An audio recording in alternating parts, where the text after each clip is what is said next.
Certa vez, o Cristo, depois de prever a sua crucificação, fez a seguinte promessa aos apóstolos: Se me amais, guardai os meus mandamentos, e eu rogarei ao Pai, e ele vos enviará outro Consolador, para que fique eternamente convosco, o Espírito de verdade, a quem o mundo não pode receber, porque não o vê nem o conhece. Mas vós o conhecereis, porque ficará convosco e estará em vós.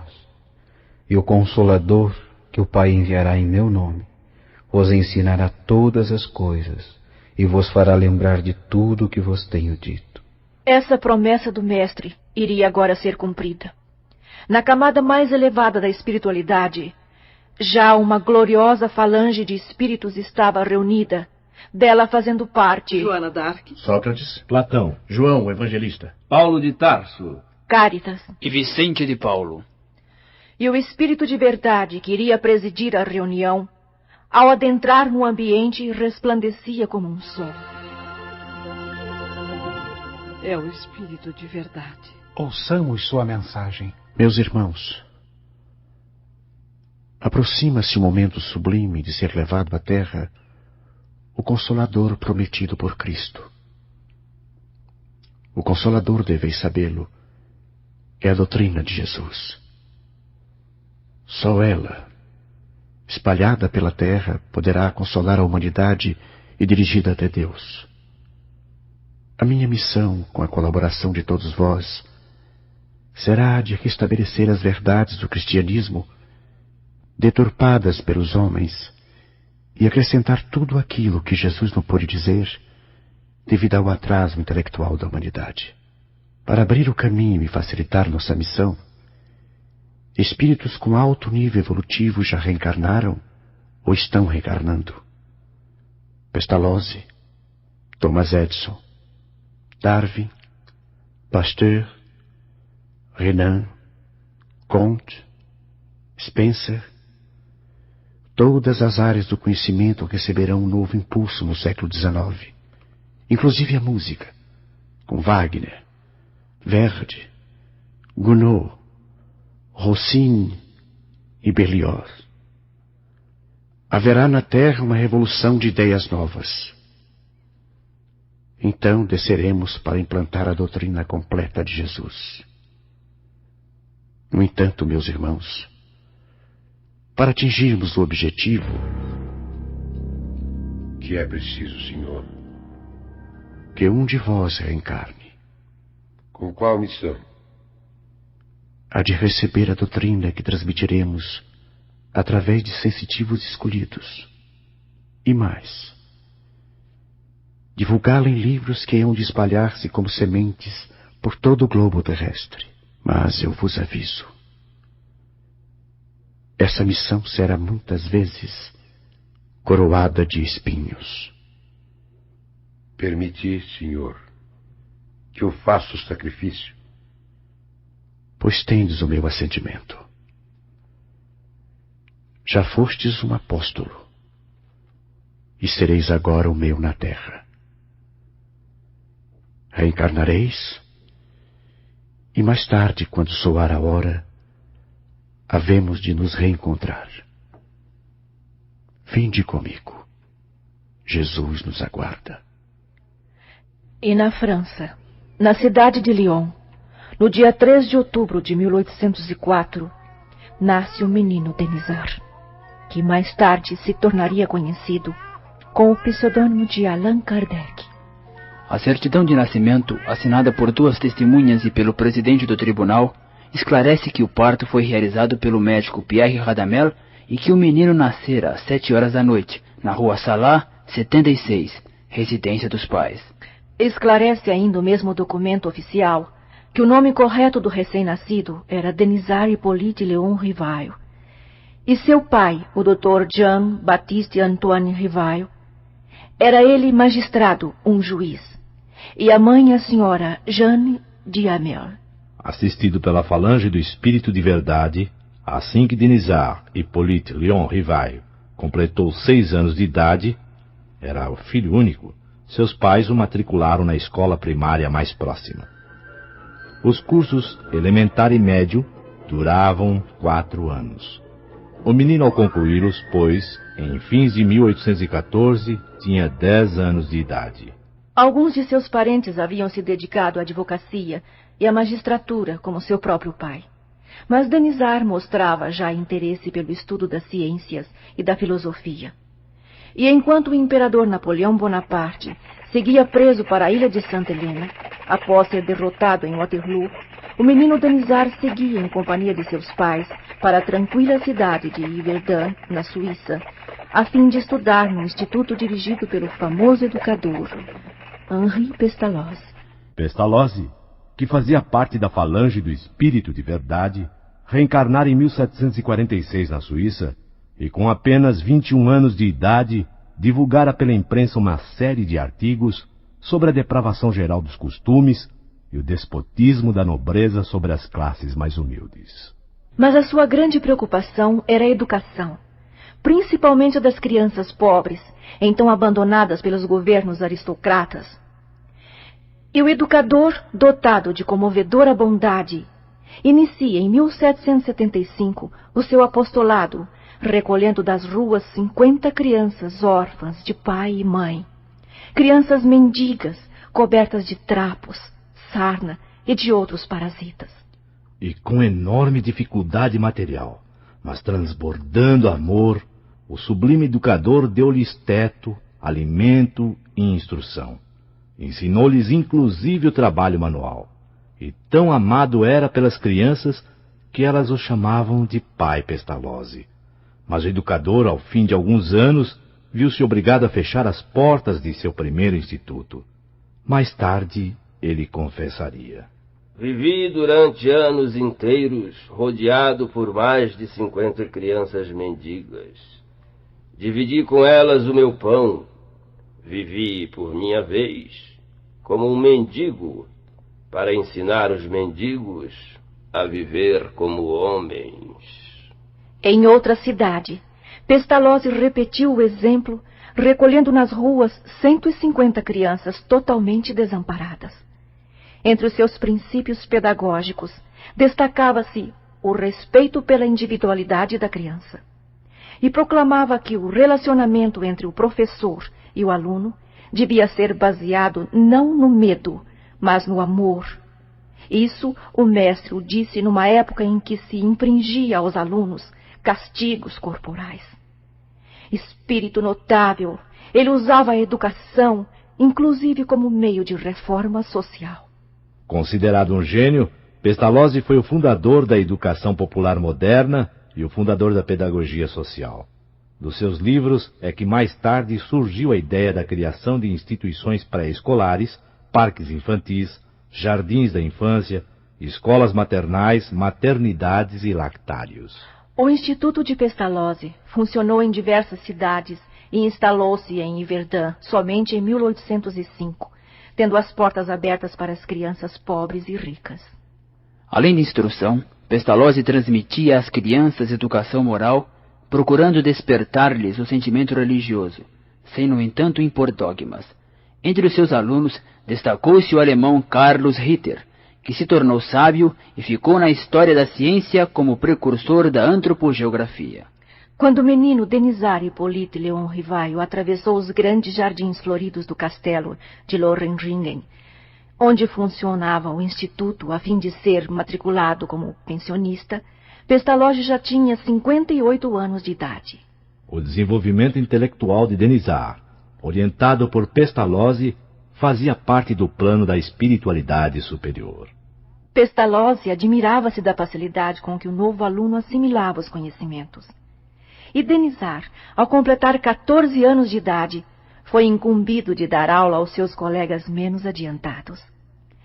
E alguns anos depois, merecendo de Pestalozzi absoluta confiança, passou a substituí-lo na direção do instituto, quando o velho mestre saía pela Europa a criar, a pedido dos governos, escolas semelhantes à de Yverdun. Bacharel em ciências e letras, sabendo falar e escrever o alemão, o inglês, o espanhol, o italiano e o holandês, Denizar, no portão do castelo, despediu-se de Pestalozzi como quem se despede de um pai. Apertou-lhe a mão, Abraçou-o e, comovido, beijou-o na face. Adeus, meu mestre. Adeus, meu filho. Prometo enviar notícias, pois é desejo meu criar na França um instituto igual ao seu. As crianças francesas certamente hão de agradecer-lhe. Que Deus o ampare na vida que vai iniciar, meu filho. E o jovem pedagogo regressou à França e conseguiu em Lyon a isenção do serviço militar. Com Napoleão Bonaparte prisioneiro na ilha de Santa Helena, a partir de 1815, onde viria a desencarnar em 1821, voltara a monarquia a instalar-se na França. Luís XVIII fora colocado no trono pelos exércitos aliados. Ao regressar Denisard, já o rei Luís XVIII, para agradar o partido do reacionarismo extremo que o alto clero dirigia, havia entregue aos padres a educação popular. E a educação na França, ao invés de receber o influxo renovador das ideias de Pestalozzi, continuou estagnada. Denisard, porém, vivia agora em Paris, então o maior centro cultural do mundo. E com menos de 20 anos de idade, já começava a escrever o seu primeiro livro. Um curso de aritmética para as crianças, segundo Pestalozzi, mas com modificações. O livro, editado em Paris, teve 2 edições no ano de seu lançamento.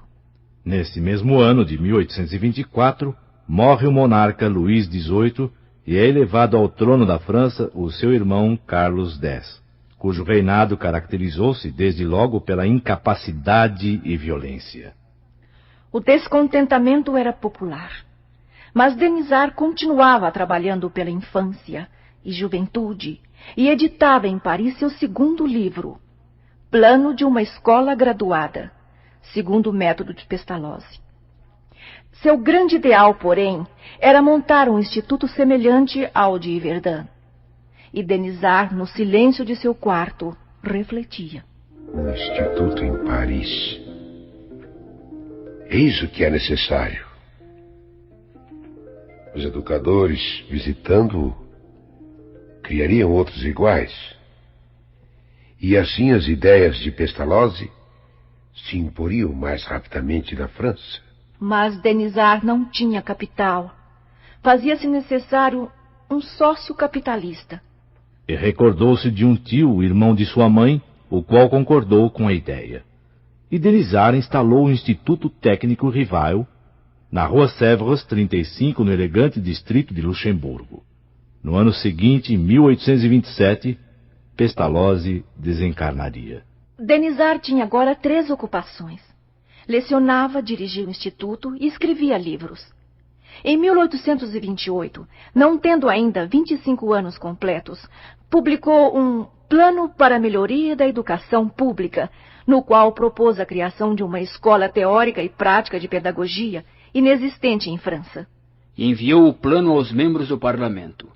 Denisard, então, já era diretor de instituto da Academia de Paris. A situação política, no entanto, agravara-se.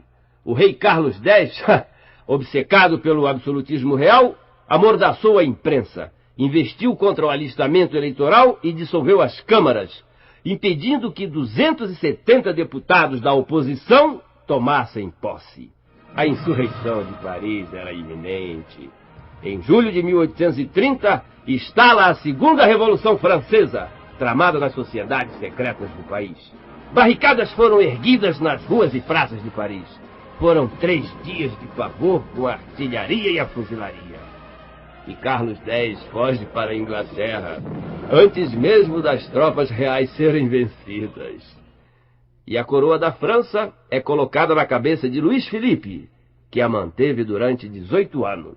É absolutamente certo que Denisard, ao contrário da juventude francesa, não participou da Revolução. Sua formação baseava-se no amor universal. A fraternidade para o jovem educador não era apenas uma palavra, era uma filosofia de vida. E com a instalação da monarquia liberal, que deu tranquilidade à França, voltou Denisard a abrir a porta de seu instituto. Corria o ano de 1831, e Denisard deu à publicidade quase que simultaneamente 3 novos trabalhos, que firmaram seu nome na área da pedagogia. O primeiro, Memória sobre a Instrução Pública, ele enviou à comissão encarregada pelo governo de preparar um projeto de lei sobre o ensino. O segundo, uma gramática francesa clássica, de acordo com um plano novo, em cujas páginas revelava o profundo conhecimento linguístico. E o terceiro, qual o sistema de estudos, mais em harmonia com as necessidades, enviado à Real Academia de Ciências de Arras, foi premiado. Foi nesse ano de 1831 que Denisard conheceu aquela que seria sua companheira.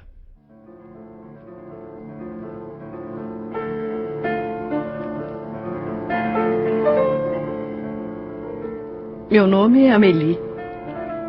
Tinha ela a estatura média, as feições belas, os olhos claros e serenos. Amélie? Amélie Gabrielle Boudet. E sou sua admiradora. Li todos os seus livros. É uma satisfação saber que a senhorita os leu. Por que se interessa tanto pela pedagogia? Como o senhor, eu sou também professora.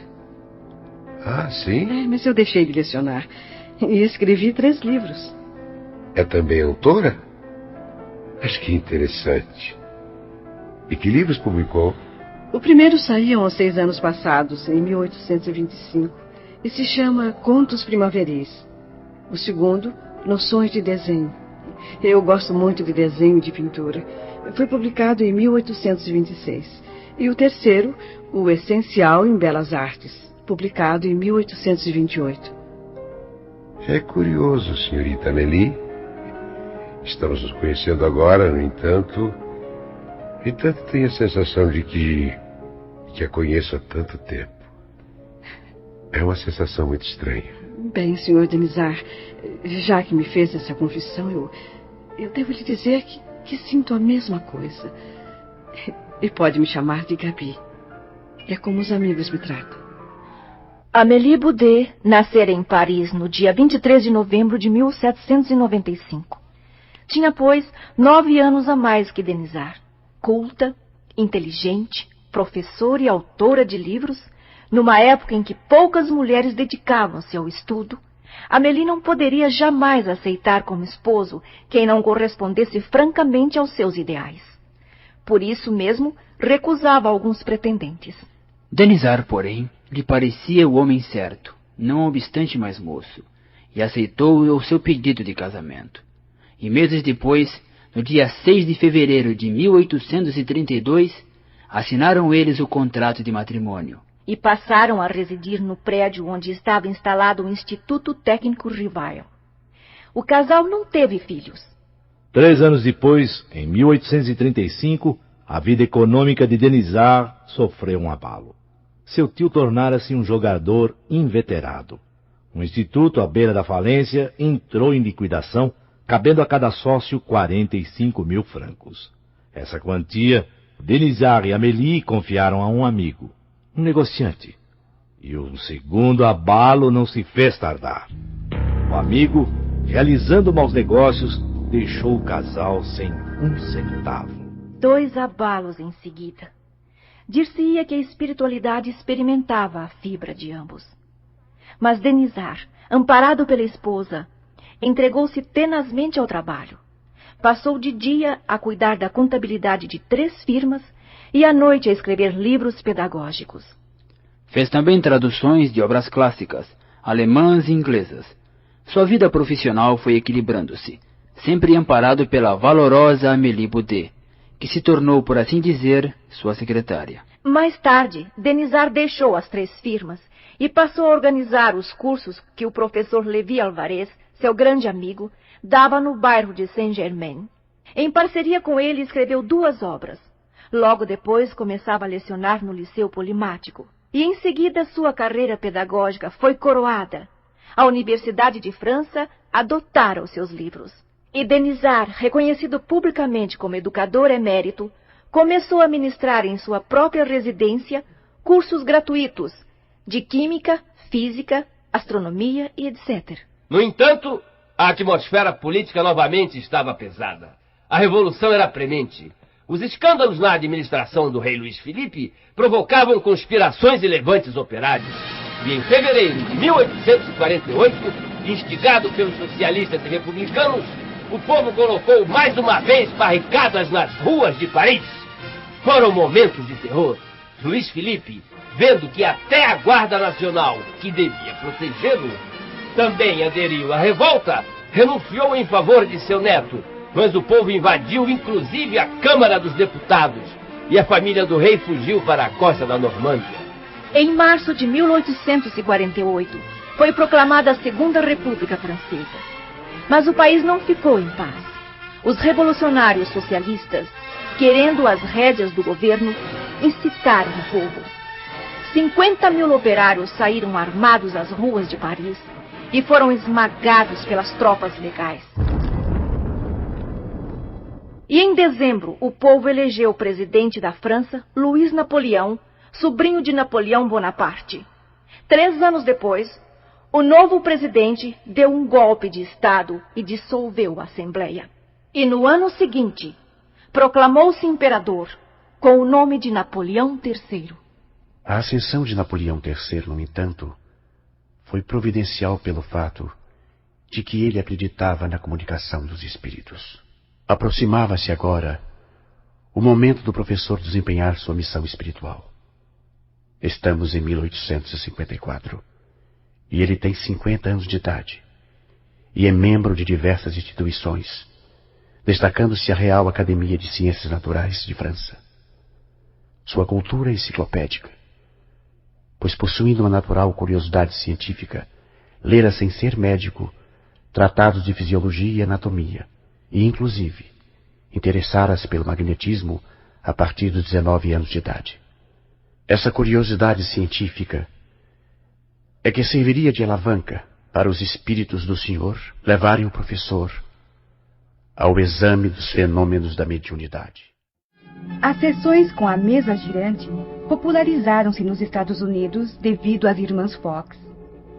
6 anos depois, em 1854, a mesa girante se tornaria um divertimento de salão em toda a Europa.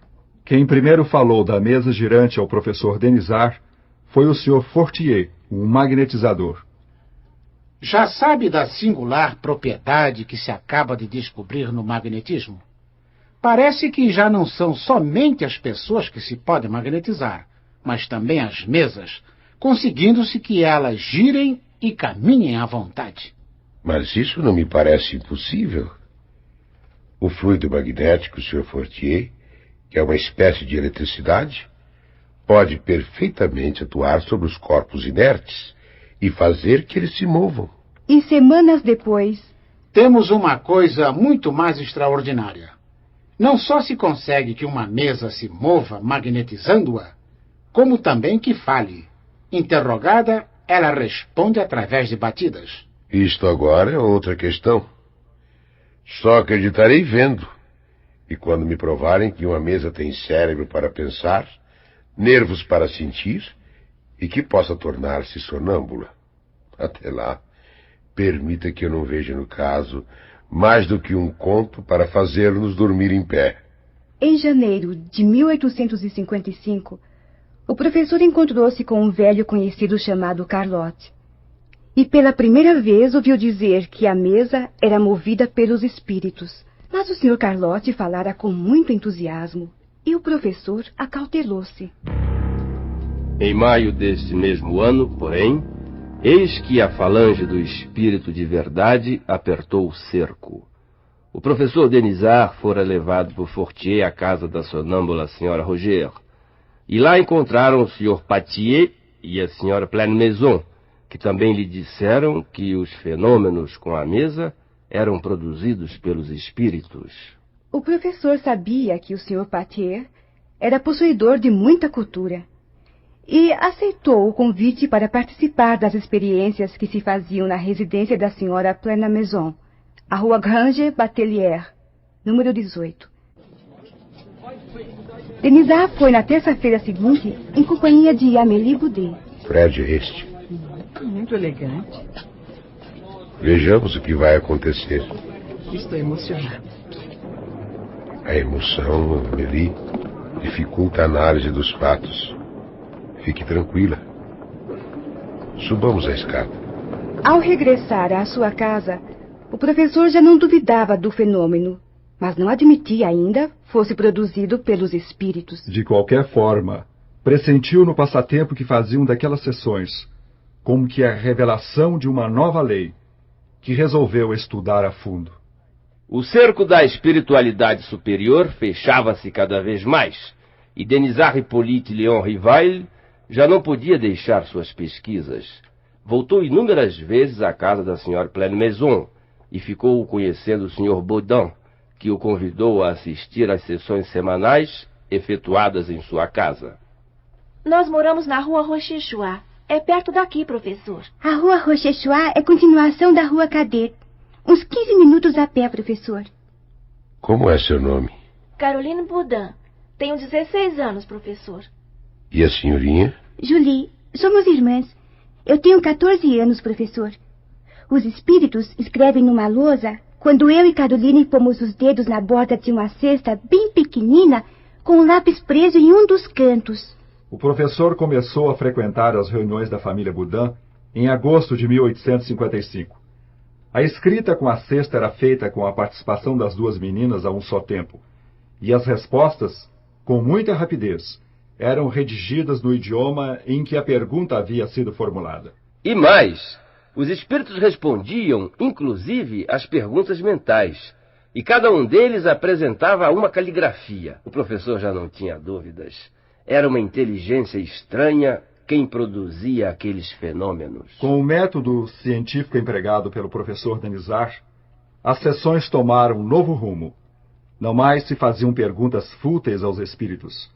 O professor levava para cada sessão uma série de perguntas relacionadas à filosofia, à psicologia e à natureza do mundo espiritual, e obtinha sempre respostas com precisão, profundeza e lógica, surpreendendo os assistentes. Mais tarde, ele receberia de milhares de médiuns espalhados por quase todo o globo mensagens com igual teor, provando assim os espíritos a autenticidade de seus ensinos. O espírito de verdade, no entanto, não havia ainda se revelado. No ano seguinte, porém, às 9 horas da noite de 24 de março de 1856, estando o professor a escrever sobre os espíritos e suas manifestações, ouviu, de súbito, pancadas estranhas.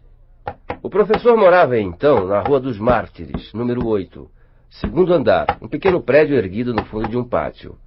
O professor levantou-se e examinou ambos os lados da parede, e nada descobriu. Mas toda vez em que tornava a escrever, os ruídos recomeçavam. Às 10 horas, Amélie Boudet regressou à casa e, admirada, disse: Que batidas são essas? Não sei. Há 1 hora que isto dura. As batidas só pararam quando o professor foi dormir. No dia seguinte, na sessão com as meninas Baudin, perguntou: Meu espírito familiar, quem quer que tu sejas, agradeço por teres vindo visitar-me. Consentirás em dizer-me quem és? Para ti, chamar-me-ei a verdade. E todos os meses aqui, durante 1/4 de hora, estarei à tua disposição. Ontem, quando bateste, estando eu a trabalhar, tinhas alguma coisa de particular a dizer-me? O que eu tinha a dizer-te era sobre o trabalho a que te aplicavas. Desagradável-me o que escrevias e quis fazer que o abandonasses. A tua desaprovação era referente ao capítulo que eu escrevia ou ao conjunto do trabalho? Ao capítulo de ontem. Submeto-o ao teu julgamento. Se o releres, reconhecerás tuas faltas e as corrigirás. Eu mesmo não me sentia satisfeito com esse capítulo e o refiz hoje. Está melhor? Está melhor, mas ainda não satisfaz. Relê da 3ª, 30ª linha e com um grave erro depararás. Rasguei o que escrevera ontem. Não importa. Isso não impediu que a falta continuasse. Relê e verás. De regresso à casa, o professor examinou o capítulo. E espantou-se de haver cometido na 30ª linha um erro grave. Mas ficou satisfeito. Tinha agora a certeza de que todos os seus escritos eram analisados, frase por frase, pela espiritualidade superior. Por essa época, já ele participava também das sessões com a senhorita Jaffé, médium sonâmbula e notável psicógrafa. As comunicações eram transmitidas através da então chamada cesta de bico. Foi numa dessas sessões que, pela primeira vez, ouviu dizer de sua missão, embora de maneira vaga. Deixará de haver religiões, mas uma se fará necessária, verdadeira, grande, bela e digna do Criador. Seus primeiros alicerces já foram colocados. Quanto a ti, Rivaio, a tua missão é aí. E a cesta, agora sem contato, bruscamente voltou-se para o seu lado, como teria feito uma pessoa que o apontasse com o dedo, o que deixou o professor e os assistentes emocionados. Na semana seguinte, em 7 de maio de 1856, a missão foi confirmada pelo espírito Hahnemann. Se observares as tuas aspirações e tendências, e o objeto quase constante das tuas meditações, não te surpreenderás com o que te foi dito. Tens de cumprir aquilo com que sonhas desde longo tempo. É preciso que nisso trabalhes ativamente para estares pronto, pois mais próximo do que pensas, vem o dia. A confirmação definitiva da missão somente poderia ser dada pelo Espírito de Verdade. E no dia 12 de junho de 1856, tendo por médium a senhorita Aline Carlotti, o grande espírito transmitiu ao professor a seguinte mensagem psicografada. Confirmo o que te foi dito, mas recomendo-te muita discrição se quiseres sair-te bem. E acrescentou. A missão dos reformadores é cheia de escolhos e perigos. Previno-te de que é rude a tua, porquanto se trata de abalar ou transformar o mundo inteiro. Não suponhas que te baste publicar um livro, 2 livros, 10 livros para em seguida ficares tranquilamente em casa. Tens que expor a tua pessoa. Suscitarás contra ti ódios terríveis. Inimigos encarniçados se conjurarão para a tua perda. Hás de te ver a braços com a malevolência, com a calúnia, com a traição mesma dos que te parecerão mais dedicados. As tuas melhores instruções serão desprezadas e falseadas. Por mais de uma vez sucumbirás sob o peso da fadiga. Numa palavra, terás de sustentar uma luta quase contínua, com o sacrifício do teu repouso, da tua tranquilidade, da tua saúde e até da tua vida. Pois sem isso, viverias muito mais tempo. Diante do professor, o futuro estava escrito com letras de fogo. E o Espírito de Verdade ouviu de seus lábios a resposta que já sabia de antemão. Espírito de Verdade, agradeço os teus sábios conselhos. Aceito tudo, sem restrição e sem ideia preconcebida. E profundamente emocionado, quase sem poder conter as lágrimas, cheio de humildade, orou.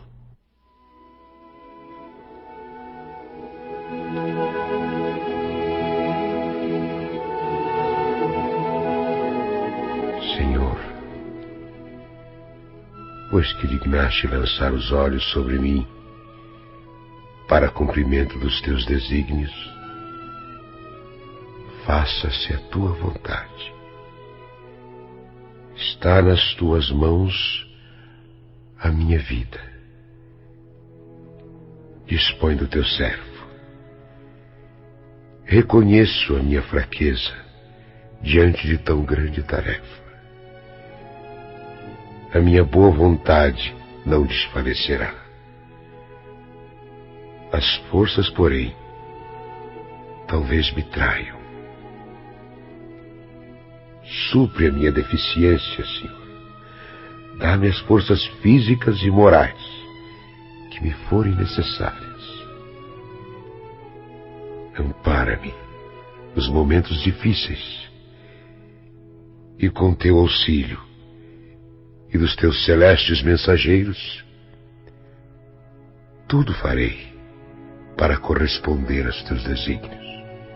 As palavras do Espírito de verdade eram proféticas.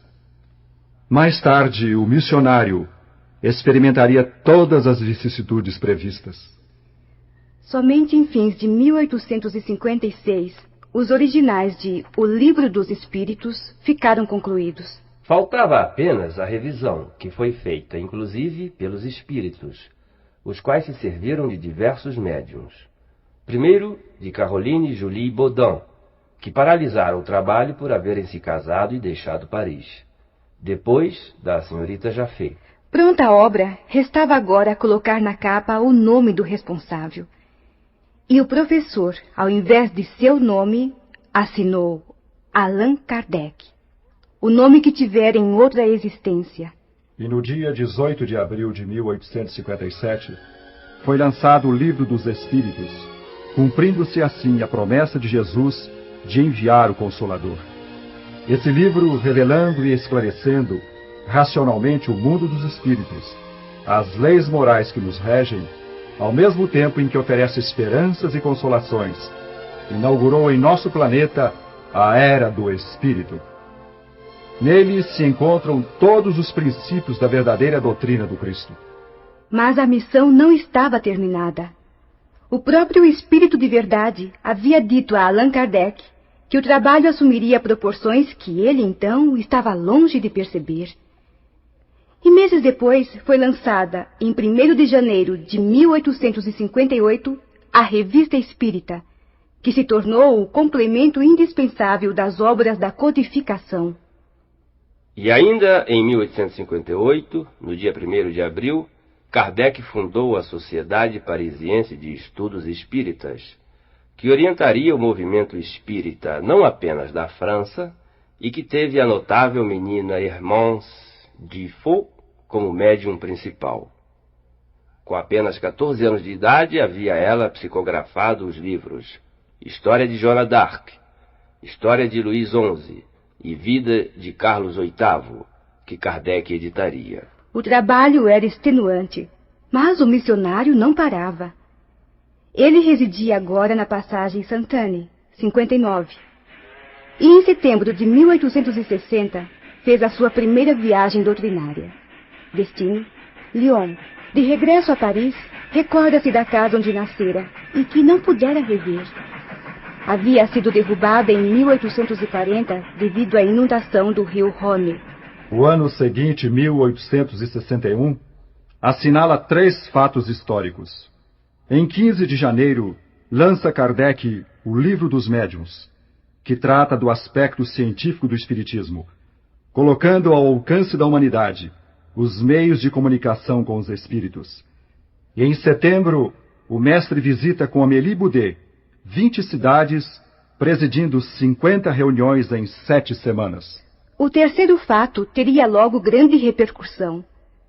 Kardec remetera ao escritor e livreiro francês Maurice Lachatre, então residente em Barcelona, 300 livros espíritas.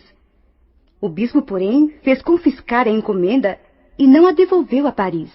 E querendo restaurar a Inquisição na Espanha, ordenou fossem queimados os 300 volumes no local público onde os condenados eram executados. Allan Kardec, então, pela Revista Espírita, que já tinha assinantes em quase todo o mundo, proclamou: Espíritas de todos os países, não esqueçais a data de 9 de outubro de 1861. Será marcada nos anais do Espiritismo.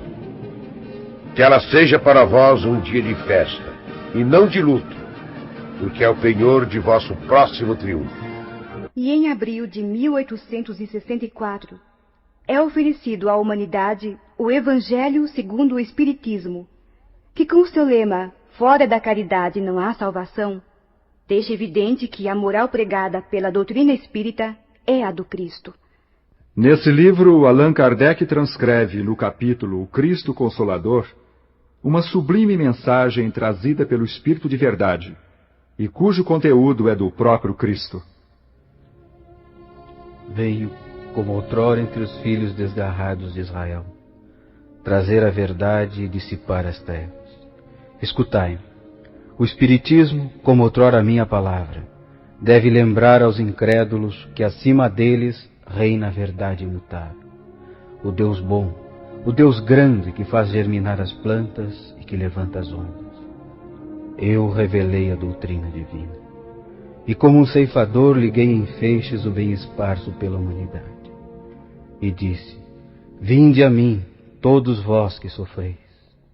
Mas os homens ingratos se desviaram da estrada larga e reta que conduz ao reino de meu Pai, perdendo-se nas ásperas veredas da impiedade. Meu Pai não quer aniquilar a raça humana. Ele quer que, ajudando-vos uns aos outros, mortos e vivos, ou seja, mortos segundo a carne, porque a morte não existe, sejais socorridos. E que não mais a voz dos profetas e dos apóstolos, mas a voz dos que se foram, faça-se ouvir para vos gritar. Crede e orai, porque a morte é a ressurreição, e a vida é a prova escolhida, durante a qual vossas virtudes cultivadas devem crescer e desenvolver-se como o céu. Homens fracos, que vos limitais às trevas de vossa inteligência, não afasteis a tocha que a clemência divina vos coloca nas mãos, para iluminar vossa rota e vos reconduzir, crianças perdidas, ao regaço de meu Pai. Estou demasiadamente tocado de compaixão pelas vossas misérias, por vossa imensa fraqueza, para não estender a mão em socorro aos infelizes extraviados, que vendo o céu, caem nos abismos do erro. Crede, amai, meditai sobre todas as coisas que vos são reveladas. Não mistureis o joio ao trigo, as utopias com as verdades. Espíritas, amai-vos, eis o primeiro mandamento. Instruí-vos, eis o segundo. Todas as verdades se encontram no cristianismo. Os erros que nele se enraizaram são de origem humana. E eis que de além-túmulo, que acreditáveis vazio, vozes vos clamam. Irmãos, nada perece. Jesus Cristo é o vencedor do mal. Sede vós os vencedores da impiedade. Um ano depois de lançado o Evangelho, eis que no dia 17 de setembro de 1865 é fundado no Brasil, na cidade de Salvador, o primeiro centro espírita, o Grupo Familiar do Espiritismo. E em 1º de agosto de 1865, Allan Kardec lança o 4º livro da codificação, O Céu e o Inferno, baseado em comunicações mediúnicas recebidas no mundo inteiro e com idêntico teor, e que destroem o dogma das penas eternas. Kardec continua firme em seu trabalho apostolar. Faz viagens doutrinárias, dirige a Sociedade de Estudos Espíritas e a Revista Espírita. Responde centenas de cartas que lhe chegam, inclusive do outro lado do globo. Escreve livros e, com artigos magistrais, refuta os principais opositores da doutrina. Os espíritos recomendam-lhe repouso, mas ele continua a levantar-se às 4:30 da madrugada, mesmo no inverno, pois já fora avisado que não ficaria na terra por muitos anos mais. E em janeiro de 1868, publica o 5º e último livro da codificação, A Gênese, os Milagres e as Predições segundo o Espiritismo. E sentindo próximo o desenlace, redige um projeto para a constituição do Espiritismo. Estava concluída sua missão, ou seja, restabelecer na terra o cristianismo, em espírito e verdade.